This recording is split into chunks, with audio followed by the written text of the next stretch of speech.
Hi, I'm Spencer Moore, one of the designers of Dungeon World 2, and also the designer of Chasing Adventure, which branched out from Dungeon World.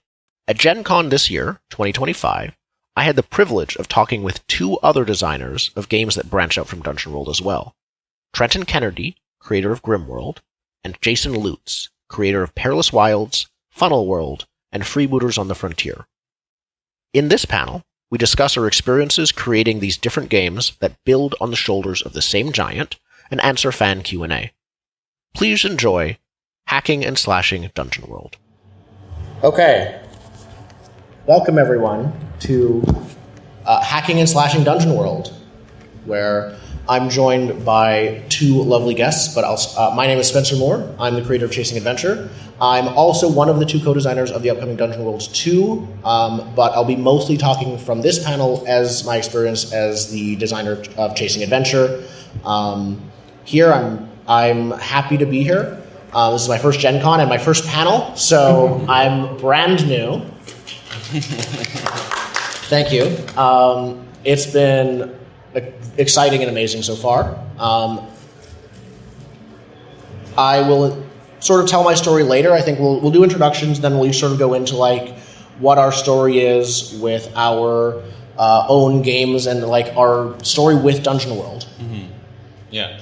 I'm Trenton Kennedy Greyoak, and the most relevant thing about me about this is my wife Deanna and I made a Dungeon World supplement called Grimworld, probably like 12 years ago now, something like maybe longer. Yeah, I won't go too much. I guess, are we doing stories after? Like, I figured introductions and stories. Cool. Yeah. Jason Lutes. I wrote a bunch of stuff for Dungeon World. I'm a cartoonist by vocation and game designer by passion, I guess. Yeah. Excellent. I have this. If anyone needs them, I have the slides on my phone to reference. Like, there's lots of pretty pictures. Yeah, we'll pass around the phone. Yeah, if only our projector was working. So as I mentioned, I'll jump into sort of my history with Dungeon World. Dungeon World was the first game that I ever GM'd. This was in about 2013. Yeah, sorry to make anyone feel old here. On or off, in the crowd or on the panel.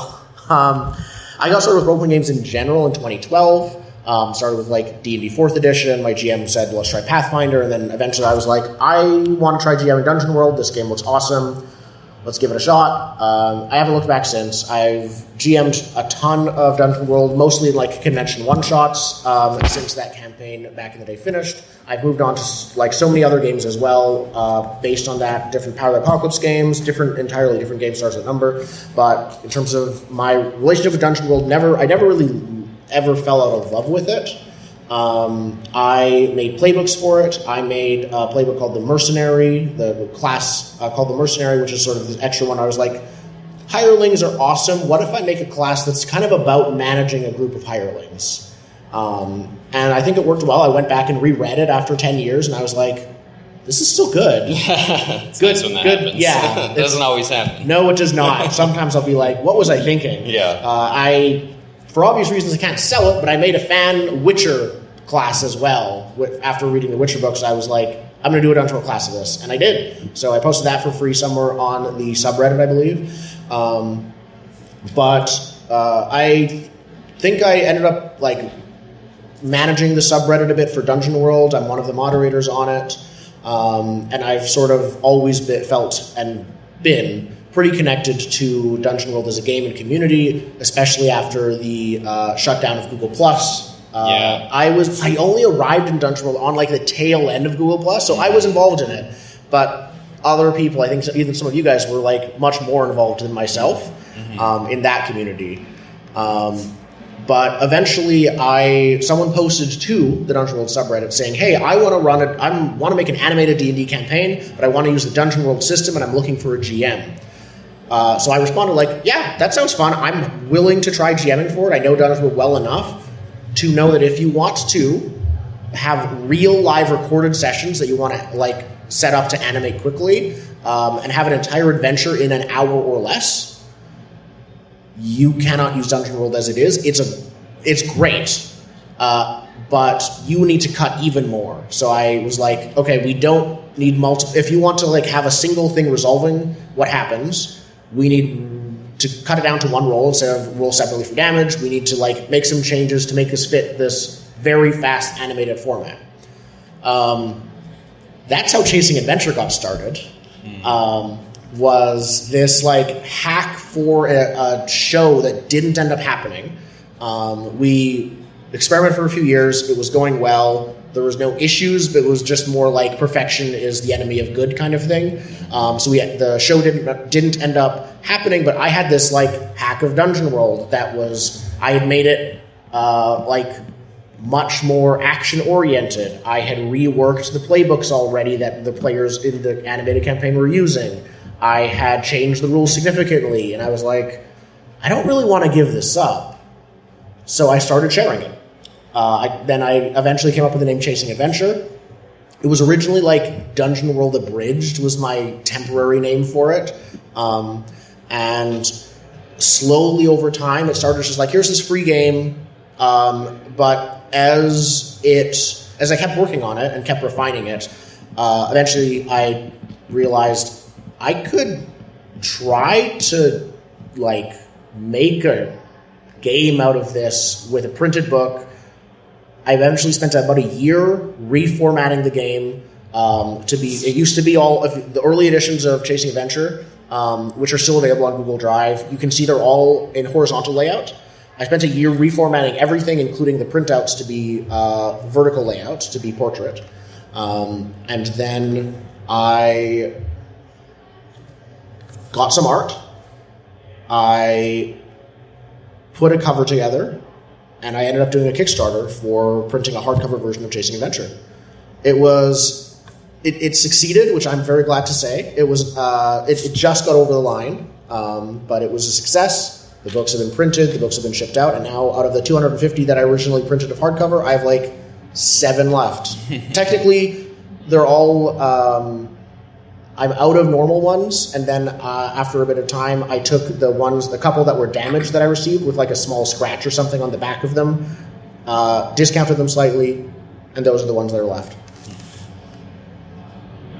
That's my story with hacking Dungeon World. Nice. So it's kind of similar actually. Like I definitely played some D&D, and I think my first one was Exalted actually, strangely.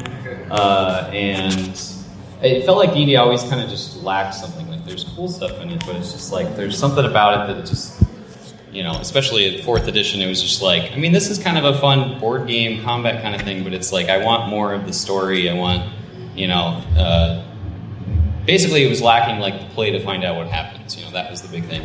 And stumbled onto Dungeon World, and it just like opened my eyes to story game. It's just like it was the bridge over there. I think if I had been exposed to Apocalypse World first, I think I would have bounced off of it, because it's like Vincent Baker is like weirder and smarter than me, and it's just kind of like I think I appreciate the hell out of it, but it's just like I think back then I just wasn't ready for that, and Dungeon World was sort of that bridge to that.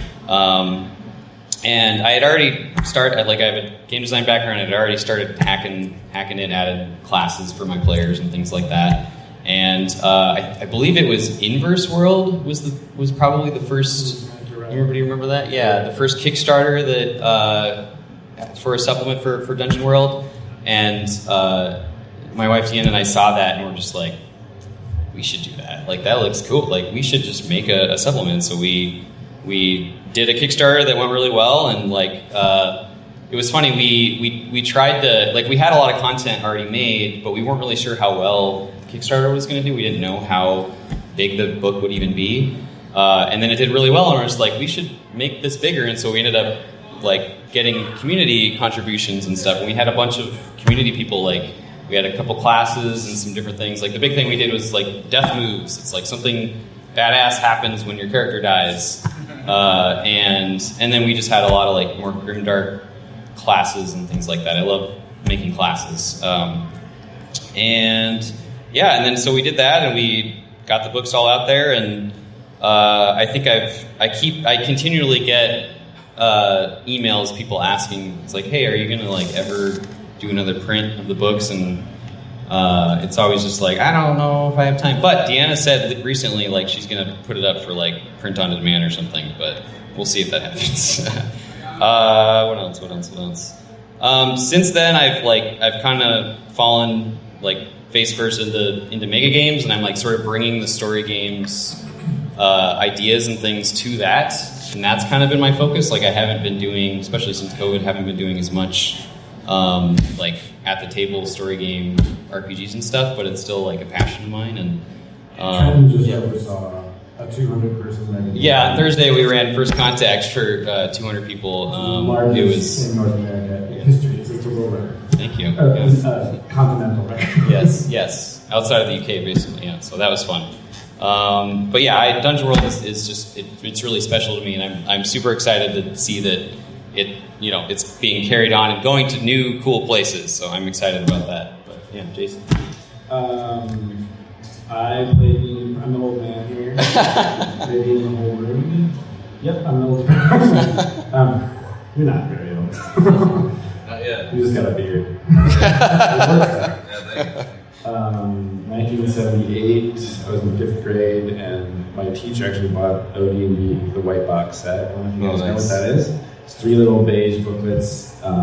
It makes no sense. It's really hard to understand the rules. They're not written, they're not particularly accessible, but totally changed my life. It became like probably one of the primary creative touchstones of all the work I would do afterwards, just because the idea of collaborative storytelling, collaborative art essentially was like a whole new thing.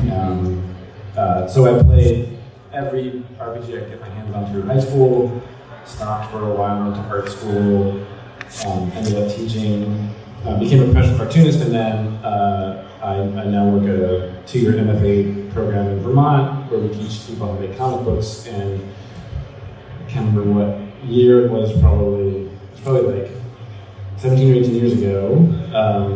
Some of my students had said they never played a role-playing game, so I was like, okay, well, we're gonna do AD&D. We're gonna fix that. That's what I knew, right?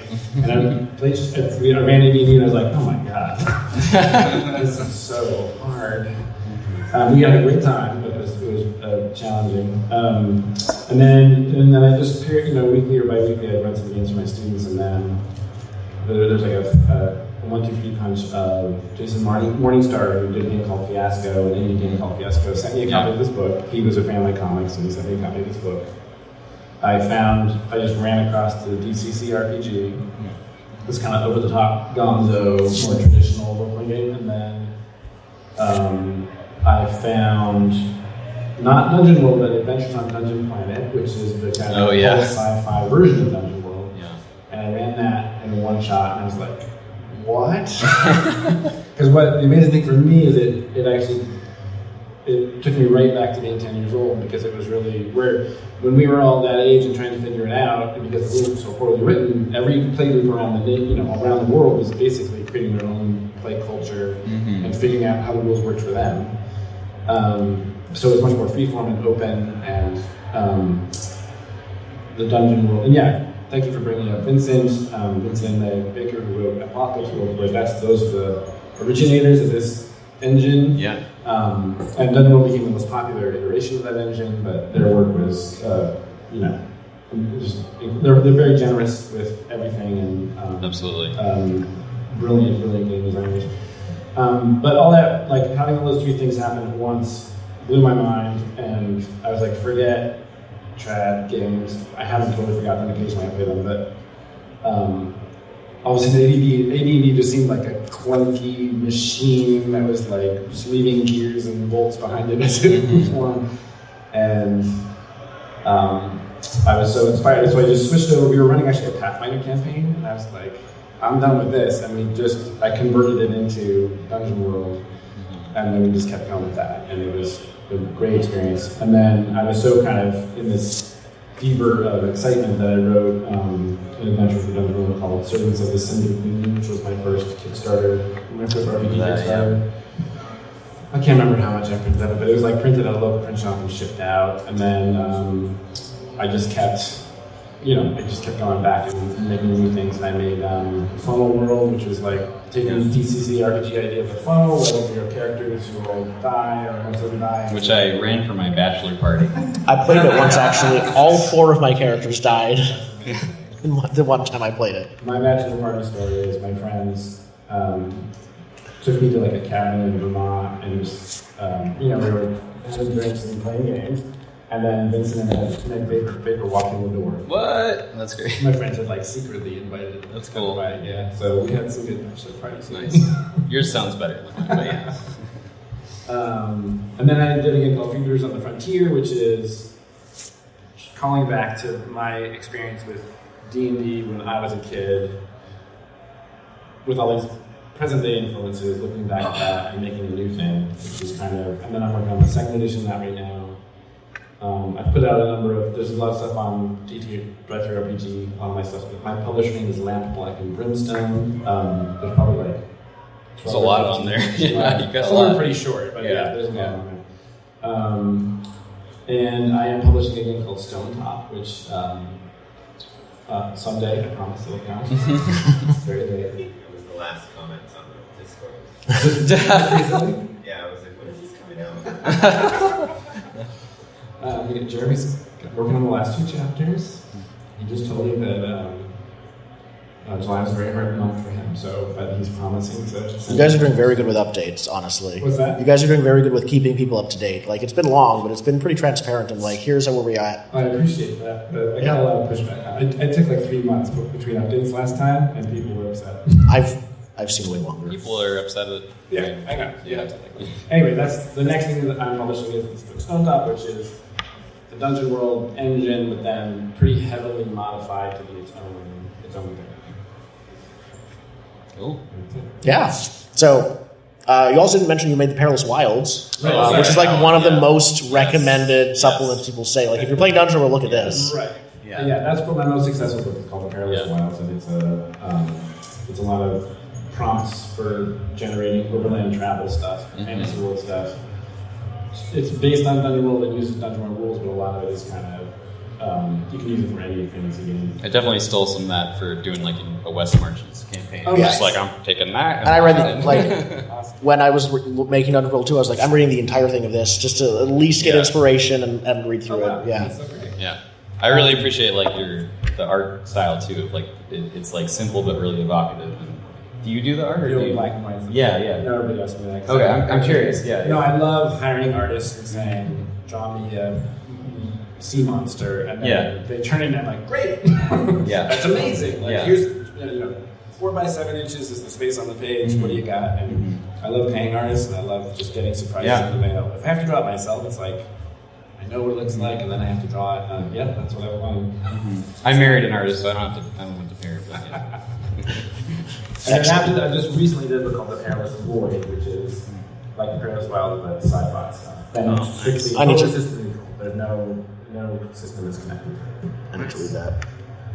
Nice. So, those are our 3 stories. I think next we can talk about like what does it mean to hack and or slash Dungeon World. What are our experiences like? How do we get to what does making classes look like? But the big thing is like what does making alternate moves or supplements look like?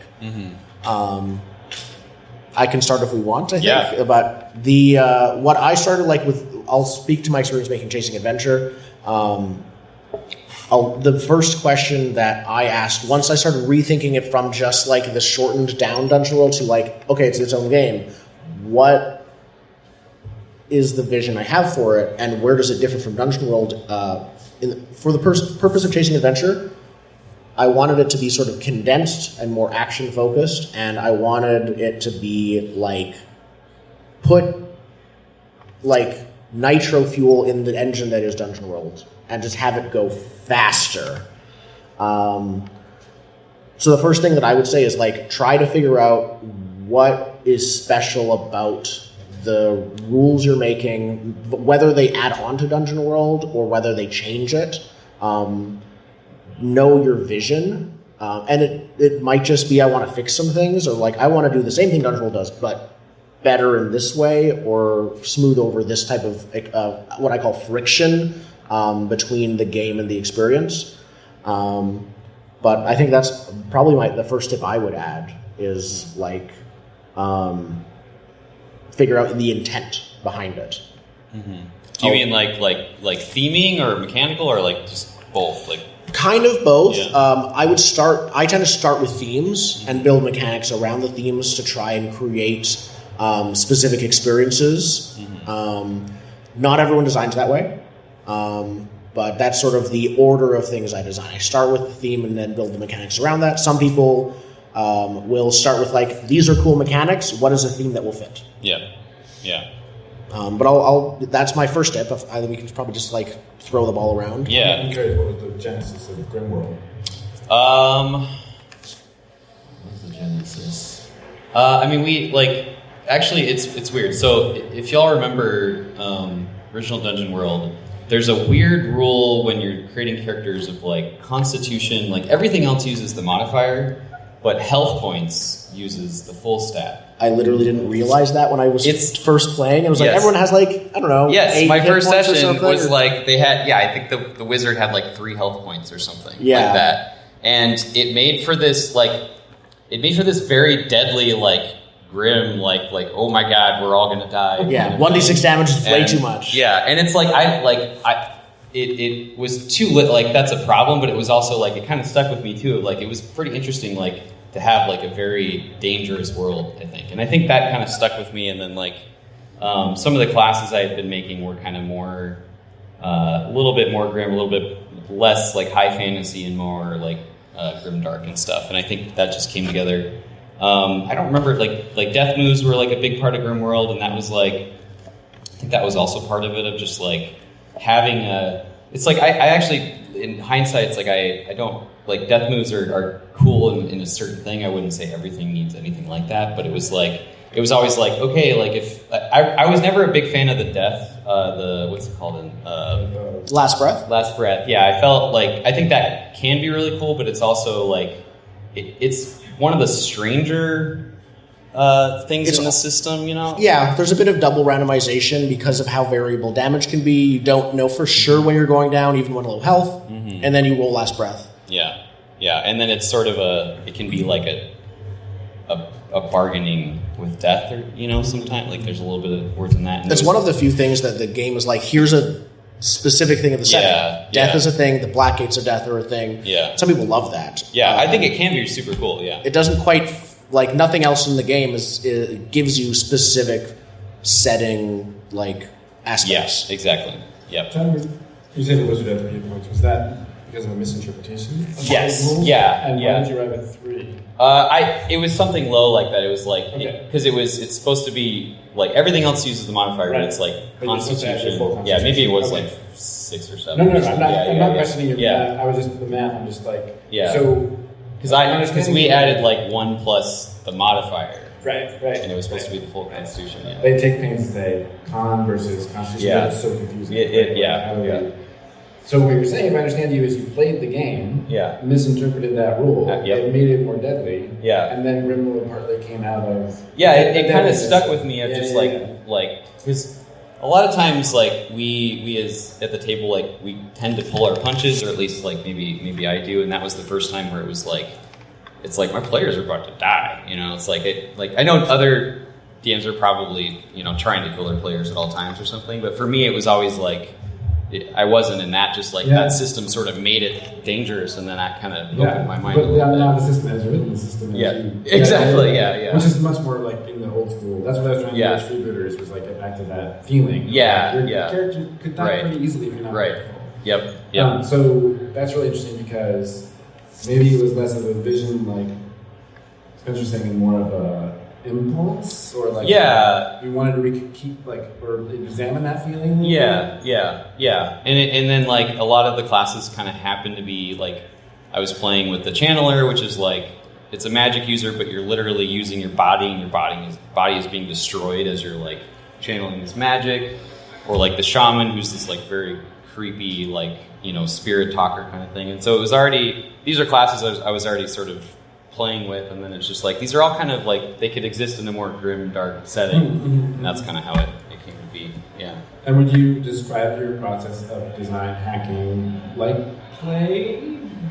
Like how much of it Yeah. felt conscious if you're pursuing something, and how much Yeah. of it like playing around with stuff until Yeah. you arrive at Probably both. Yeah, it's like it's the initial stuff is very like what is inspirational, what is like what do I latch onto, and then when it comes time to it's like, hey, we're doing this Kickstarter, like now it's a deadline, and now it's like how can I fill in the extra stuff and make that cool. What about you for like some of your stuff? Like, what was the initial?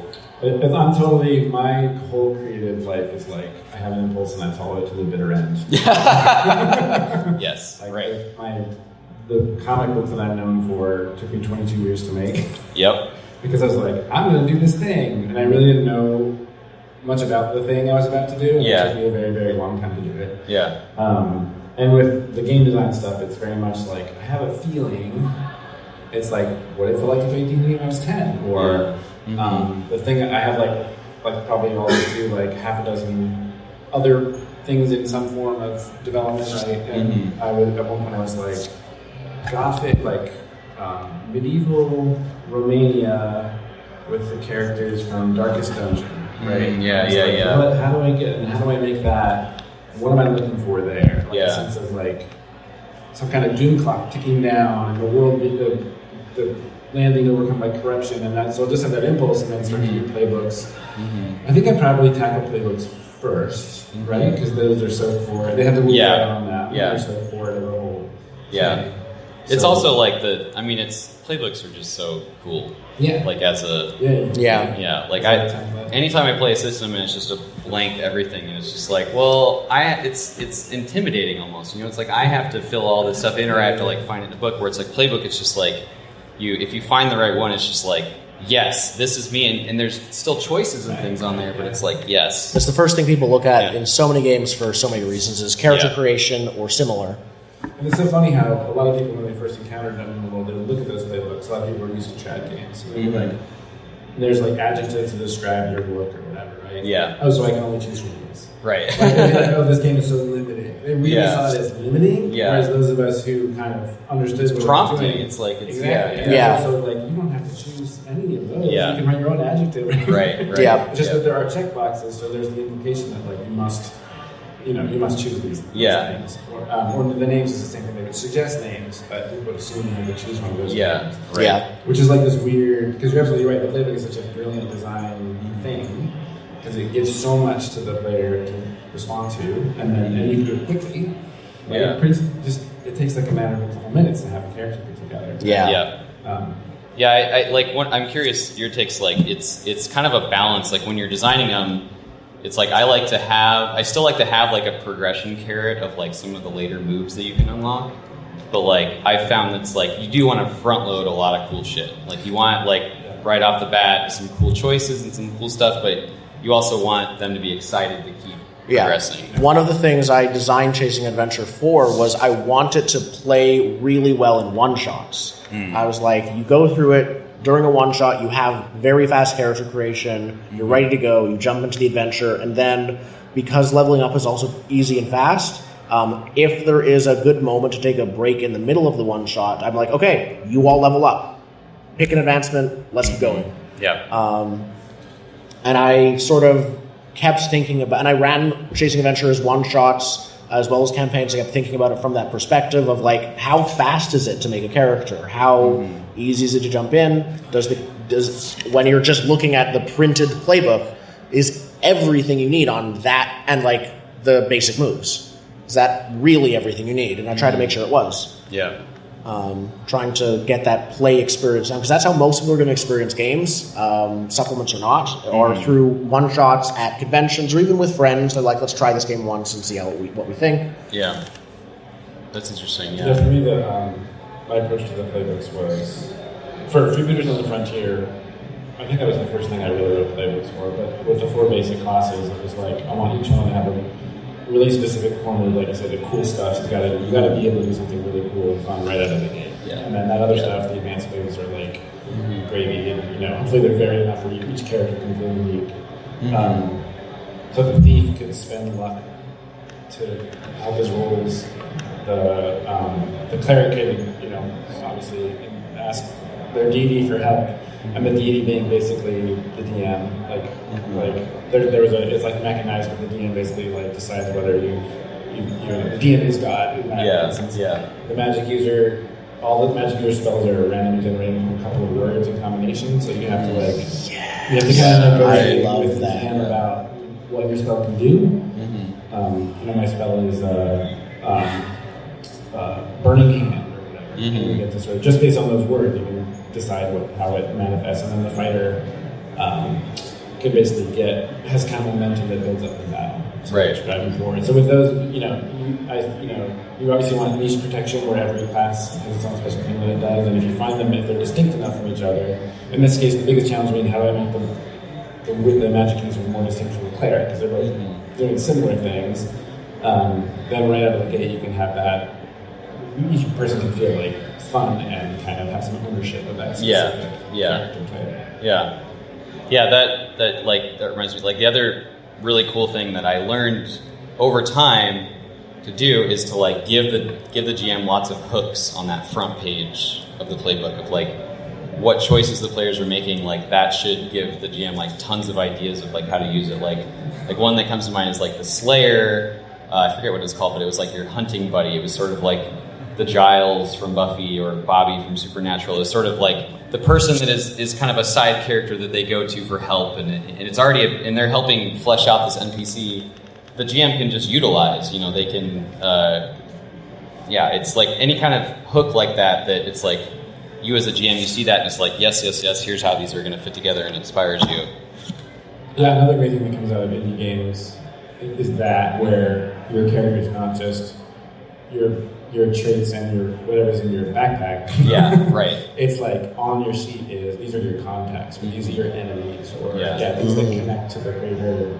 We just played Mythic Bastion lands the other day, and there's 72 different knights you can play, and each knight has some really unique things about them. Interesting. Almost everything hooks into the world somehow. That's cool. And offers the GM, a way to kind of make it more interesting for that character. Yeah. Which is really great. It supports prep-less play too, which is I'm a big fan of. Yeah, agreed. I think I have ask and answer questions in Chasing Adventure for that reason of just figure out your group dynamics and then kind of give the players because it's character creation, we can kind of go over the line a bit.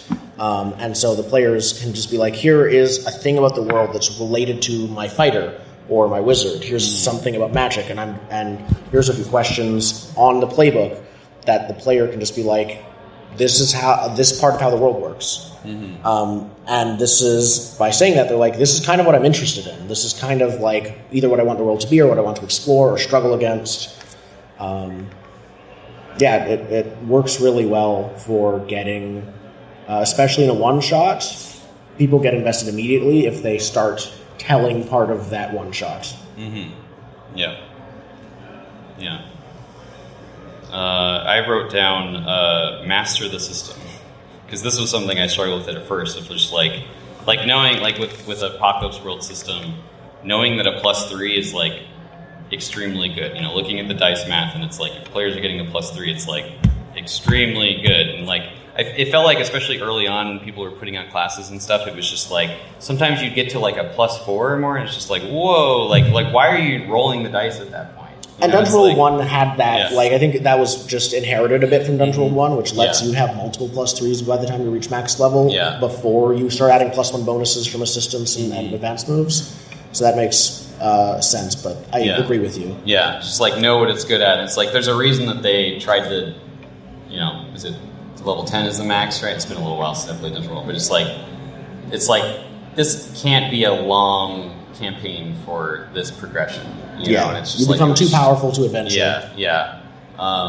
Which is strong. Like it's good and bad about Dungeon World. Where it's like it's good because it's like you become this really cool character pretty fast, but it also, like, some people look for the longer term campaigns, and it's never been super good at that. But do you guys have any like system stuff that you ran into that you had to kind of learn? I don't even remember. I mean, I started hacking it so early that Yeah. I don't remember. Yeah, I know, same. I Yeah, think I probably ran half a dozen actual Dungeon World games before it started to morph into something else. So I can't remember what was it that I... Right. I mean, I guess the death move, actually. The last breath was something I didn't work with the kind of game I wanted to run. Yeah. So then I would just... There is a... I usually have an equivalent move and then it kind of changes after that. But as far as the original system goes, that part, fast progression, I'm much more of a long campaign guy, so I wanted something that goes slower, for sure. Mm-hmm. It's interesting, it's like you brought up one-shots as a thing, which is smart, because it is a lot of stuff, and it's like, but certain groups are much more about the long term. Yeah. It's a mix. I don't, honestly, I don't know how you design especially a system or a playbook or something for both of those things. It's hard because they kind of need different things too. For Dungeon World 2, briefly, I'm actually very strongly considering writing a whole page of here's the one-shot rules that are here's how you change the game to work in a one-shot, and sometimes that's what you have to do. Because you need some onboarding there too, for sometimes depending if they've played the system or not. Yeah. Do you know, John, Adar's How to Run an Adventure in 2 Hours, I think it's called? I think I read it. Yeah, it really applies well to Dungeon World. I think it might even be for Dungeon World specifically. It's just like a document you wrote online, but it's a really great summary. So if you do that, I suggest. I think I might have read it years ago, but I'll reread it. Perfect. For class, if you want to design a class as a something like custom classes.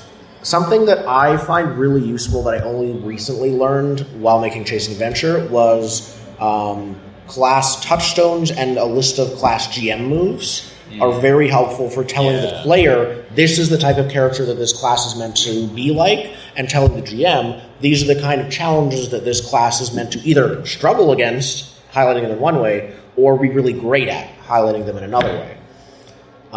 I had one, Chasing Adventure has one supplement that I made that's advanced playbooks. There's 3 playbooks, and they're all a bit weirder than the base ones and harder to grasp. But the hardest one is called the Monster, where you're meant to struggle against your own nature during it. It's almost like you're a werewolf or something like that. You can customize what kind of monster you are, but you are kind of out of a different game. Like, this is a bit more Monster Heartsy or a bit like it's different game, but I had one person who was playtesting it who insisted on doing it because they wanted to have a monstrous appearance, but they didn't want to struggle against their nature. And they decided to go with it anyways. And I was telling them this isn't really what the playbook is about. You just want to turn into a monster and kill everything, and that sounds like a monstrous fighter. The monster in this case is like someone who's hated by society, and maybe you don't outright hate yourself, but you definitely struggle against an instinct that is going to cause problems. And so having touchstones and GM moves help signal that to better communicate what your class is inspired by and what kind of choices to make as a player of that class. Right. So that's something I would add for anyone making custom classes. And this doesn't even have to be this isn't Dungeon World specific, honestly. Yeah. Any game where you have a class. It's very helpful. Yeah. Who wants to write adventures? Why are you guys here? Yeah. Did you want to do QA? Does anybody actually want to learn how to write adventures? It's totally fine if not. I was just curious. I mean, I'm always looking to learn more. I've written adventure starters. I've written. It depends how. I don't think I've written a pre-made adventure that was as fleshed out as some people might expect. But I've done a few different lots of blanks that are left there adventures. But yeah, I'm always interested in learning more about different ways to write them because there's so many. Yeah, they're really. I mean, it's kind of limitless, right? But there are certain formats that people have settled on as ways to write adventures. And one of the really cool things that happened with was this guy Marshall Miller, the game design teacher I was telling you about. Oh yeah. Came up with this idea of the Adventure Starter, where it's usually a 1 or 2 page thing, and it's just here's the setup, 1 paragraph maybe, and then a series of really succinct impressions, a location or 2, some monsters, and then it's just very loosely it's all put there for you to kind of make use of. So it does a lot of the, it makes use of the fruitful void, which is like you give people some basic tools, you set up a basic kind of some touch points, and then the space in between that, which is where role-playing comes alive, can be filled in by the people playing at the table, whereas a traditional dungeon or adventure module would have it all. These are the rooms. These are here's the railroad. Hop on. Yeah. Or even like a really good dungeon that's not a railroad. It's like you can go any direction you want. Yeah. And it's all mapped out in 10 by 10 squares. Yeah. Right. And you know it's in that room. You know it's in that room. But a dungeon starter opened it up and said, "Here's all the elements." It's kind of there's an old school idea that like don't prep a story, prep a situation. Yeah. Right. Set up a situation, and the players will go into that, and they're always going to f it up, right? And don't go into any role-playing game with the idea that like there's a specific story you want to tell. And then the Adventure Starter was a really great model for one way to do that. Yeah. One of the favorite adventures that I've ever read for Dungeon World was Ghostwood Haunts, I believe it's called, by Johnson Metzger.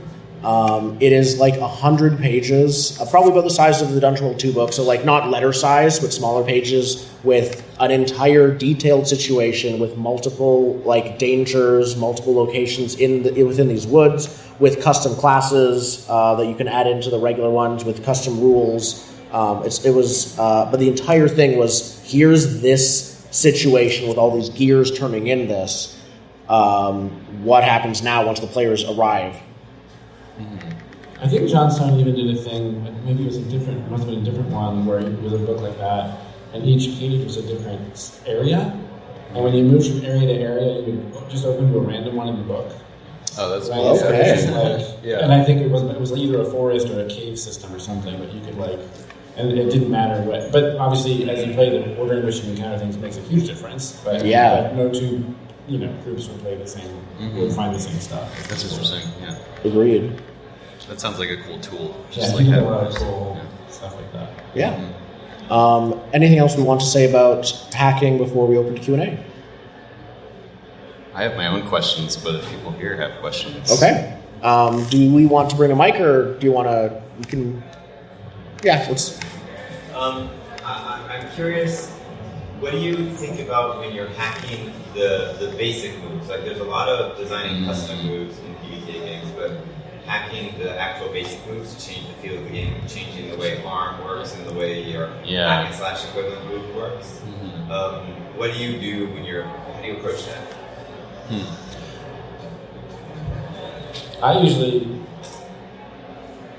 The way I did it with Dungeon World was like, as I played the game and went through the procedures and followed the rules, the moves by the letter, it would literally be like the phrasing of things might be a little off. Something wouldn't be as open as I want it to be, or the specific choice of words, because moves are basically these little rule units, right? And then together, as the way they interact and you trigger them, create the experience of gameplay. So for me, it was always like, this one isn't working for me. And why is that? And then I would tweak it, or I think, can I just trash it? What happens if I take it out? How would that affect gameplay? Do I need a rule for that thing, or can it just be something that we just say at the table? So everything is defy danger, basically. Right. And when you do that enough, you boil it down to everything is a 2d6 roll and interpreted, which is totally fine and great, right? Like some games are totally awesome that way. But one of the things that the moves really do that I really love, because there is the specificity, because everything's not defy danger, and the way that they structure the outcome of a move really affects the story or the narrative experience between everyone. So I mainly pay attention to that, and then I also think, okay, for this game, this hack, what do I not need at all? And then what basic approach is something that, I never liked to discern realities. I never liked the phrase discern realities. I totally get, it's kind of poetic and stuff, but you're going to be using that a lot. And when players say okay, I discern realities. Okay. Discern reality. Right. It's a very almost like a shrooms kind of. I opened my third eye. Which is cool in its own way, and a wonderful example of how the specific language you use really does affect the way the game is received and played. So, I think the way I changed it to like, I've wrote many different kinds of things. Like, what's the other one? Oh, spout lore. Spout lore, yeah. Spout lore is Better. the move that is when you know something, essentially. And it's cool because I think in the original text, it's like you can just invent something about the world, right? I don't think it's explicitly in there, but it's also not in Right, there. okay. Because the name of them definitely implies that I get to spout lore about whatever, but it's essentially like, do I know what this ancient language is, right? Spout lore, or discern realities is a perception check, right? Yeah. When it's totally boiled down. Yeah. So I think I changed spout lore to know something. Mm-hmm. And then because I loved that openness of like maybe it's something that the GM doesn't even know yet, and we don't know about the world. Yeah. But I kept know something to like basically drawing upon your personal reserve of knowledge, which is the kind of the GM's territory. Like, do I know what that language is? And the GM will say like, we'll make a roll, intelligence roll. Mm-hmm. And then I separated out what we call establish, which is where you do get to explicitly contribute to the world. Mm-hmm. You can say, oh, well, I know a guy. We're in this town. You know what? I know the armor smith. He's an old pal of mine, and you can literally roll dice and see if he's an old pal of yours. Yeah. So I separated those two things out because I wanted them each to be a different role with a different kind of way of affecting the narrative. Yeah. So that's what, in every case, I'll be like, what do I want this particular hack to do? And then I would look at those base moves and then trash them or tweak them until they fit. Yeah. Yeah. That reminds me, like, that's something that's always stuck with me. I forget if it's one of the principles or something. It's like, it's very much like this player is playing this class and they should be the expert. Yeah. If they're, ask them. It's like you don't have to know everything. It's like if they're the wizard, they're the magic user. Ask your players the questions and they help build that. I was going to say, specific to your question, it's like sometimes the basic moves to me are like a sacred thing because like they're so core to the experience that like when you change it, it basically becomes a different game, which is cool and it's like that's great. It just depends on what you're like. I don't think I would ever do that for a content type supplement. Yeah. It'd be more like a spin-off or that kind of thing. I have a follow-up question to that. Is like, do you find yourself ever wanting to write what happens when you fail? Like, I feel like that's such a like most things. It's like 6 or under. It's like it's blank. It's like in my games, explicitly there's a 6 or less. Mm-hmm. It always bugged me. I add a lot. I mean, I because the GM can always override it too. They can add stuff, but yeah, I do sometimes. So for me, it depends on the move. Where I'll be like, okay, this is a move where I want the bard to be very safe performing. I want them to feel like they want to perform often. So on a 6-, it's bad, but it doesn't leave room for a GM move. A specific thing happens. It's usually not as bad. Other things I'll be like, yes, the GM makes a move. Here's like a prompt for like ideas for the GM to give, where it's still open-ended, but it's not. You're less likely to stump a GM. Yeah, stump it. Yeah, that especially if like you want to have some support there. Yeah, you don't want it to just be like, okay, figure it out. It's like you want to prompt them to like come up with cool stuff related to that. Yeah, I agree. Yeah, similar thing for failure. I just in my games now, it's like every possible die roll is there on the page, so it's not missing the 6 or less entry. And generally, it's like mark XP and the GM makes a move. Yeah, that is word for word what I'm writing in Dungeon World 2. Excellent. Yeah. Yes. And then, but then in other cases, just like your bard example, clearly, I don't want a crazy dangerous thing to happen, but I do want a roll to happen, right? I do think it's important to mechanize this thing.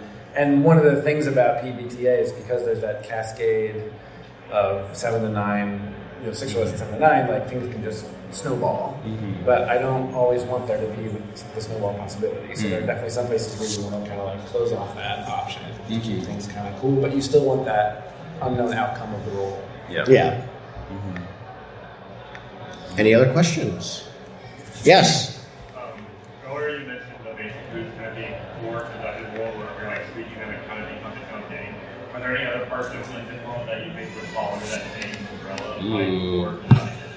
I feel like you should take this one because you're doing that right now, right? If there are no steadings, it's not done. No. Yes. No. In all the feedback we've gotten for Dungeon World 2, steadings haven't been mentioned. I think once by people, which is if I ever used them. I don't think I did when I ran my campaign. Yeah. To answer more seriously, I think that Dungeon World 1, it has this very specific inspiration of like first edition D&D and like very young, Powered by the Apocalypse. And it's trying to, it honestly wants to be a dungeon crawler type of RPG more than a fantasy adventure. The text in the book says it's for gold and glory. It's not about being a good person. It's about acquiring physical and or social currency effectively as you adventure.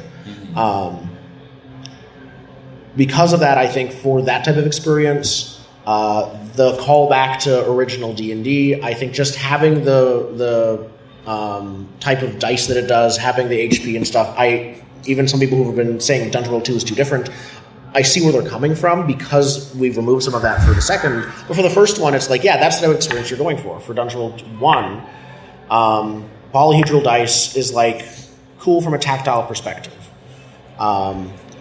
Is it not Dungeon World if it doesn't have that? We'll find out to a degree. But I agree that it's not Dungeon World 1 if it doesn't have that. But then it's good that you're going to steer it. That's kind of it's like a different edition of Dungeons and Dragons. But Dungeon World 1, I could see switching to flat damage. I'd say HP and armor. So many aspects of Dungeon World 1, so many of the advanced moves tie into those mechanics that if you remove them or change them, it'd be like, I have to rewrite the playbooks as they are if I do that. I can't just tweak this. As opposed to aiding someone where you roll plus bond, I don't think it ever actually tells you what plus bond means. It's supposed to be the number of bonds. I could be wrong. It might be in like some of the expanded version. You can change that relatively easily without affecting much of the rest of the game.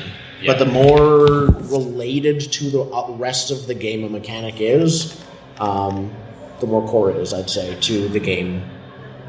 Yeah, I agree with that. Yeah.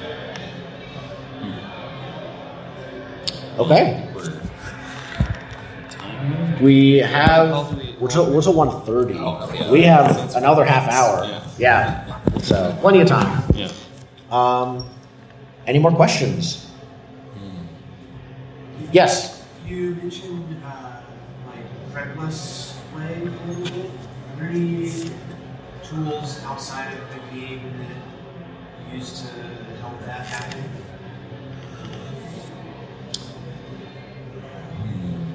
I don't want to answer first this time, but I have some ideas. Go. It's not quite outside of the game.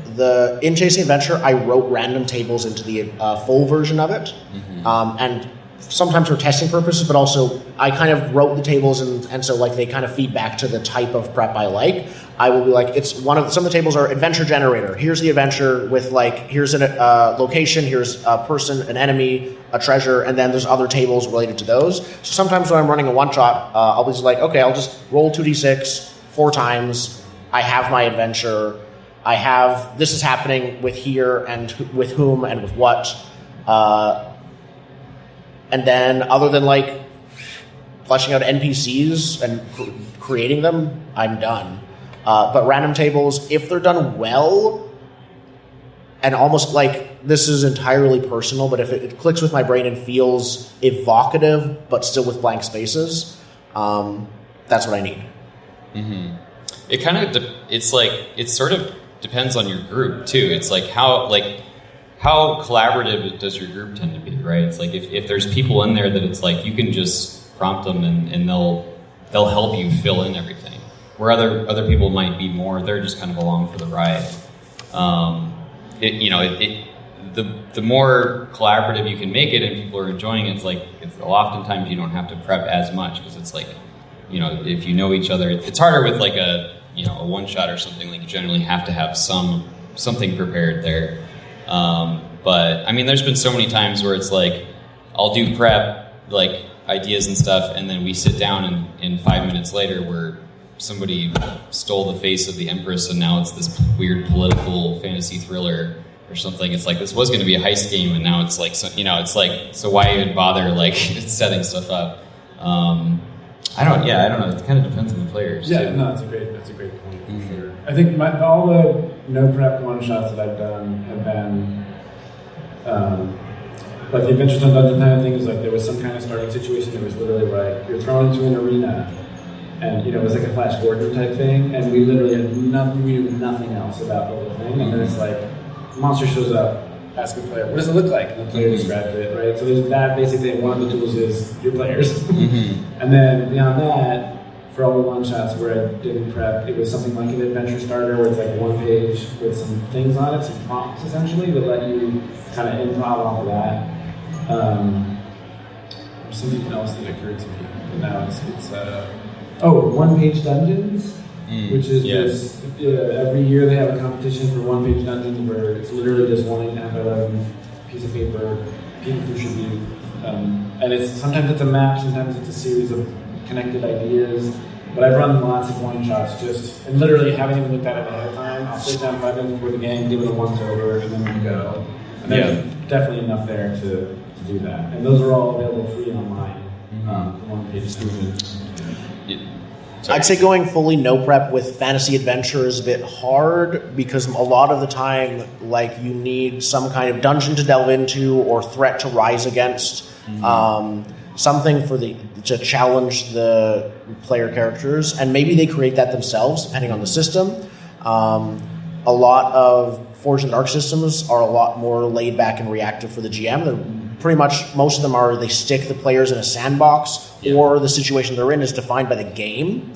But for Dungeon World specifically, it's less directed in that sense. And it, like, Dungeon World never calls itself no prep. It calls itself blank spaces prep. But you can still, I think with some tweaks, you can definitely make a no prep version of Dungeon World. You would probably just need some kind of like strong session 0 supplement. Yeah, one thing that I like to think about is, this is like an Aaron Sorkin thing, but it's like intention and obstacle. So it's like, what is the intention of the players? Like, what are they trying to do?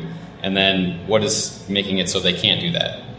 And like, if you can answer those two things, maybe the campaign's been going and you already know the intention, but maybe you don't know the obstacle and you need to think about that more.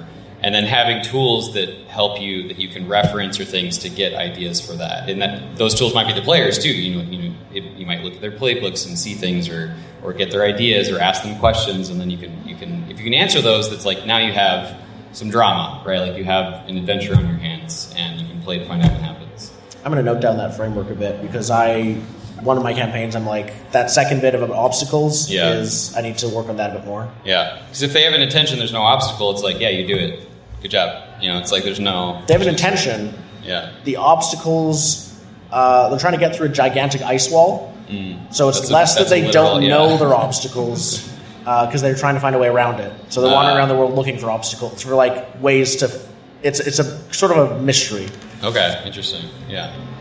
I was talking to Bill White yesterday, who's an academic who writes about role-playing game history and stuff. And this is super basic, and I don't know how useful it is at the table, but he's kind of like, his boiling down of the GM's job is describe, and then listen, and then judge. Evaluate what happens next based on but the listen part is like so important, and I have played with GMs who just don't do it, who just have the story they want to tell, and it almost doesn't matter what the players say. But I think that's the key, and when I'm running a no prep game, that's like the most important part, because if I'm really listening, and listening isn't just hearing people, it's like paying attention to like what they think is cool about their character or whatever, and responding to that, then you're going to go to some places that are satisfying to the people at the table, right? And then the other thing he mentioned in terms of like the way, like different modes of play where there was drama, karma, and fortune. Drama being you as a GM make decisions based on what would be dramatic, like what would be dramatic here. Karma being making decisions based on what would reward the players for what they've put into it, right? And then the other one being fortune being roll some dice. Interesting. Yeah. Those are that's like a super basic thing, but thinking about it that way in a more general sense made me feel a little inspired, because I was running some games over at Games on Demand. Like, it really, whoa. Oh, yeah. I can hear Noise my... canceling headphones. Yeah, I think it got slowly louder outside over time. Yeah. Thank you. That was a magic spell. It's so nice. Calm silence. Yeah. Do we want to ask another question, or do we want to keep discussing this? Okay. Anyway. Any other questions from people? Yes. Has there ever been a time where you made like a tweak or a hack of a rule, and then in practice you like it worked, and you're like, that's awesome. Like, can you think of any other specific examples of when that's happened? Where it did work? Either way. Okay. I could definitely think of lots of when it didn't work. Yeah. So my favorite one that did work, when it happens, it's beautiful because you're like, oh my god. And it's because it's, so one of the fun things for me about being a game designer is you make a thing and you give it to somebody else, and then they do something you never anticipate, right? You never plan. You create a toolkit and you offer it, so they get to build it. And you're not actually, if your authorial voice is a little, if you retreat a little bit, then it gets to be their thing, and that's like super awesome. And my spell system, I was describing the 2 words in combination. So there's like, when you generate a spell, there's several D100 tables where you combine an adjective and a noun or whatever, there's different ways of doing it.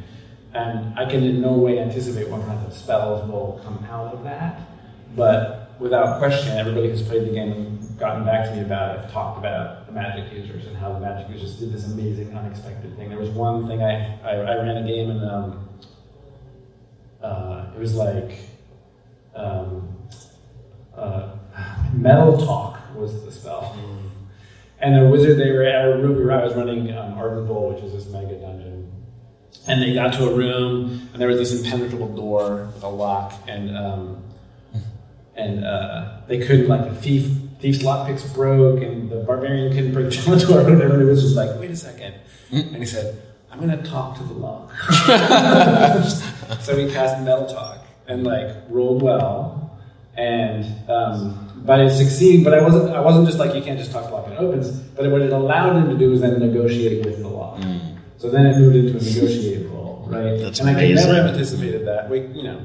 Of course, but like that was an example of how this one thing did exactly what I was hoping, or not even exactly what I was hoping to, because I had no idea what it could do.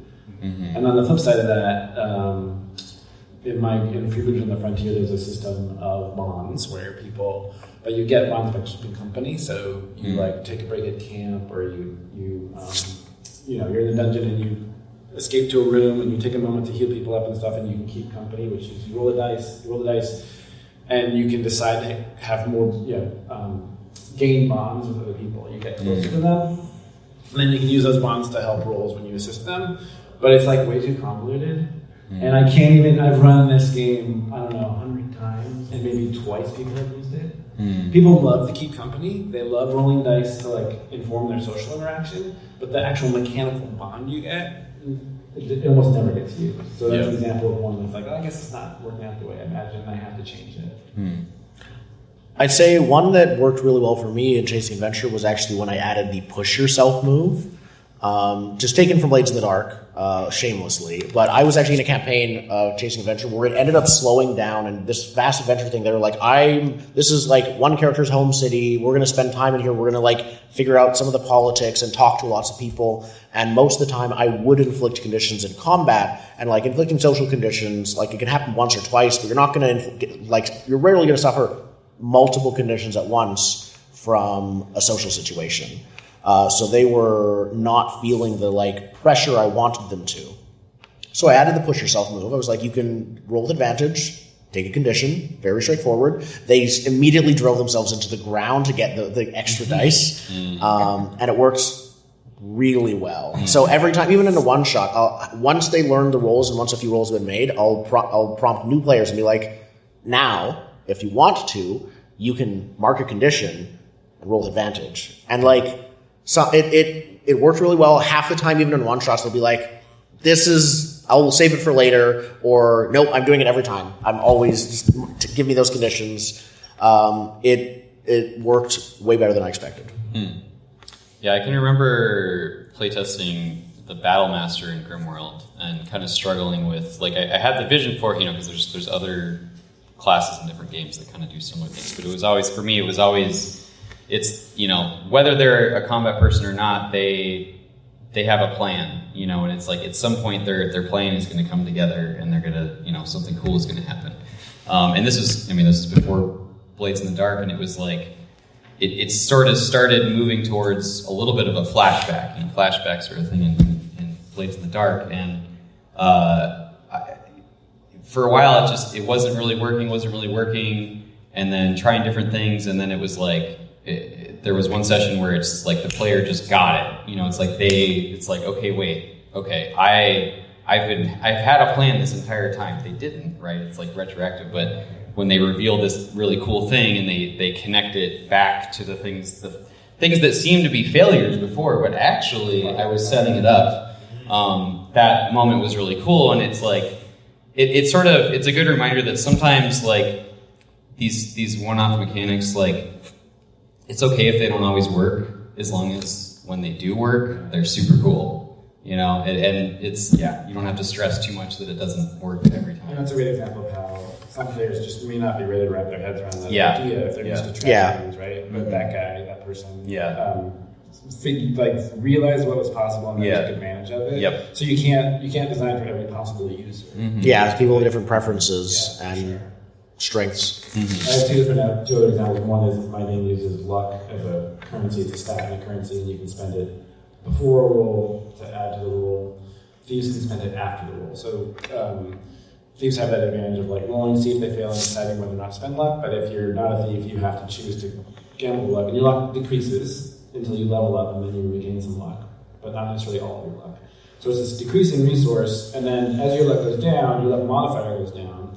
And there are lots of situations where, like, if a random thing happens, you'd have to roll luck to see if it goes well for you. So as your modifier goes down, you risk greater and greater danger, and then there's every situation where something bad happens, and it might happen to anybody in the party. It happens to the person with the lowest luck at that moment, right? So they're the person that's getting squashed by the luck. Yeah. So people are always like, okay, I want to spend luck on this roll, but then where am I? They look at everything. I don't want to be at the back of the line there. That's really funny. And I had a character once who literally got struck by lightning because they had burned their luck all the way down to -3, and then I was like, who's got low? Yeah. And then and then on the flip side, which is a slightly different take, or a way I think didn't work out, was I wrote a move for the Ranger class that was called Whirlwind, where you could attack multiple targets with a range. It could either be a ranged or a melee weapon, but it allowed you to strike multiple targets and roll damage multiple times. And the way my game works is there's the core moves you start with, and there's no advanced moves. There's just a menu of moves, and every time you level up, you get to choose one. So there aren't really tiers of moves. It's just like you choose from this wide menu. And the challenge there is all those moves, which is generally like 10 to 12, need to be roughly appealing in a similar, right? They need to have a comparable level of appeal. And then the problem with the whirlwind move is every ranger takes it. Like as soon as they get to the level where they can, they're like, that's my move. So that was an example of a great move. It totally works. People love it in action, but it actually diminishes the ranger as a class, who I want to feel like could go in a number of different directions. I want every ranger to be able to just I almost have the reverse of that to a degree in Chasing Adventure. Inspired by Homebrew World, it has a revamped immolator that I really like. One of the background sport is Heart of the Phoenix. Anytime you die, you return back to life. That's very appealing for new players who don't realize you never have to die in Chasing Adventure unless you choose to. And so it's like this super appealing thing of like, I'm immortal. And it is still it is good, but it is not as broken as it necessarily appears. So about 90% of my Chasing Adventure games have an immolator, and 90% of those immolators choose that background. Even though it's good, it is actually about even with the other two. It just doesn't look it. It looks way stronger. Yeah. It was just to say, when they're saying both these things, is it's one thing to consider the specific mechanics of a specific move and how that plays out, and then it's like, how do they all interact?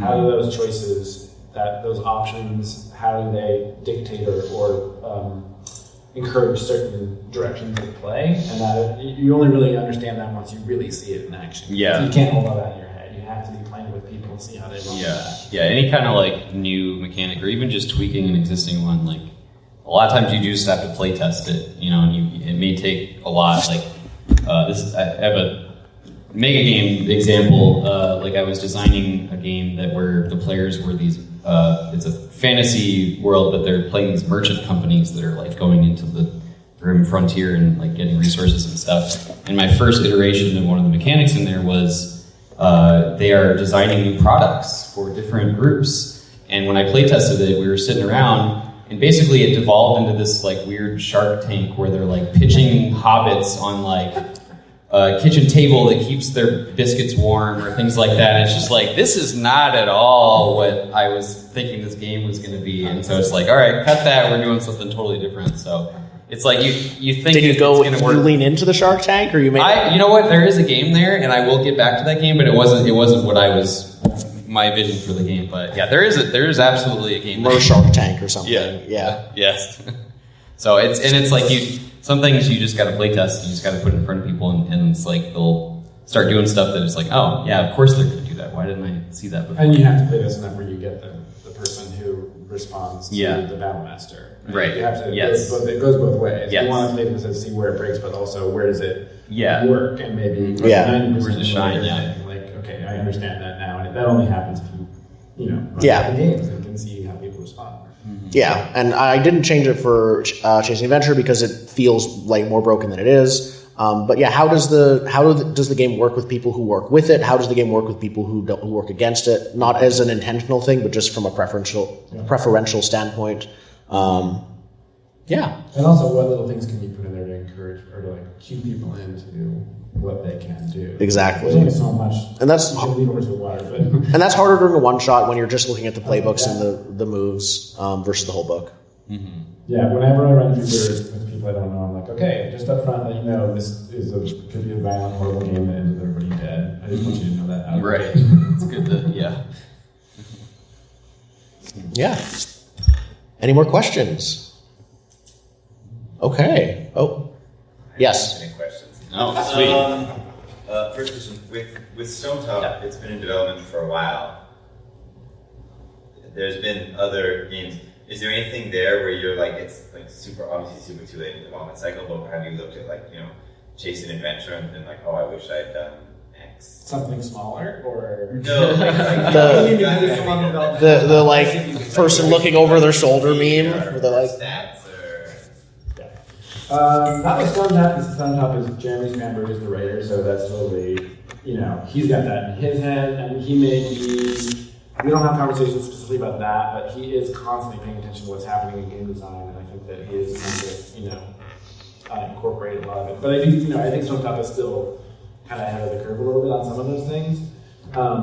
For my own stuff, I definitely, because Freebooters, I've basically been playing it and developing it for, the version that's actually available is a pretty small pared down version of the thing I want it to be, which is the thing I'm hoping to put out next year. But a lot of advancements and cool ideas have happened in that space that make me re-examine, like downtime, for instance, right? Like the idea of downtime being a separate, mechanized, not quite as cold and mechanical as Blades in the Dark does it. It's like, which action do, but something that is a little more structured, which we see now a lot more of like, more recent OSR games and stuff, where like the different things are more mechanized, the different aspects of play. So that's made me reconsider the way that works in my game, for sure. And it's small enough and it's flexible enough where I can fold that in and then play test it and see. But yeah, I am definitely, I see really cool stuff happening around me and think, oh, I want to put that in my game, but at the same time I try to like, and also like, what is my game? It needs to have its own. Does it fit? And if I just get whatever's the cool flavor of the month, I don't want to put it in there.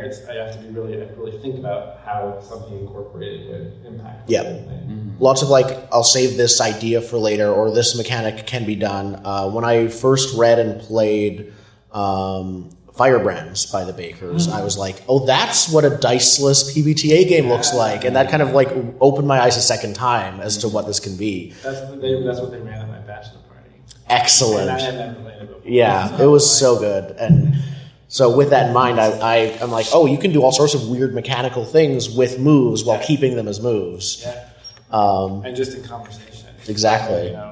I do this, like the way combat works in that game, it's just bonkers. Like the way that like people, it's always going to end badly. And you have basically you're making choices about how badly it's going to end.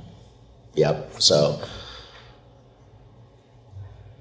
Yeah, keep going. We got time. Have you guys ever played with giving different playbooks access to different versions of the basic moves, like not having here's basic moves and here's playbooks, but like I've seen like Defy the Gods has like basically a different version of hack and slash for each of the playbooks. I've heard of gendered moves in Sagas of the Icelanders, I think was it. Has like some playbooks are male, some are female. I don't know if it's and then like you have access to different basic moves depending on which half of those playbooks that you choose. Sagas of the Icelanders. I don't know that guy. Yeah. There's definitely times where you like I've added something to a move or something. It's like when you do this move, you also can do that, or you have this option or that kind of thing.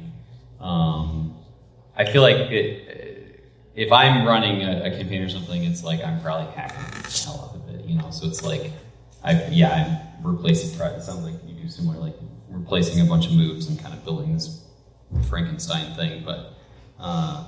More asymmetrical BBTA. I don't know of any that are that unique, like that where each playbook has its own unique core moves. Yeah. If memory serves, there definitely is at least one. And if memory serves, the first one I played, Adventures on Dungeon Planet, I think each playbook reproduces all the moves in the playbook, so it's all right there for you. And I think it does change to some degree. Some of them are the same.